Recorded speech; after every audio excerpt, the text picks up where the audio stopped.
Amaphoyisa asebenza kanzima aphenya indawo yobugebengu.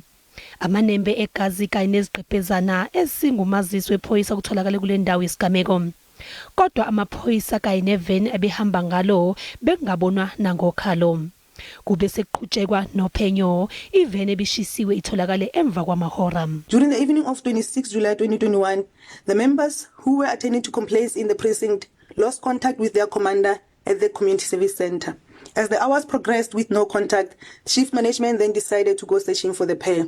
During the afternoon of 27 July 2021, the search ended with the discovery in the bushes in Moseta. The burned bodies will be subjected to DNA testing for positive identification.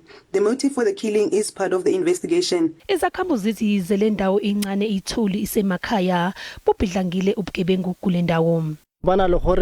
Some of the community members will say their livestock are missing and they could not find them. That is the crime that we encounter in our village. Some of our children are criminals and they are used by elder people, and really a crime rate is very high here. We need help. Uphenyo lwamaphoyisa luholele ekutheni kuboshwe abasolwa abahlanu.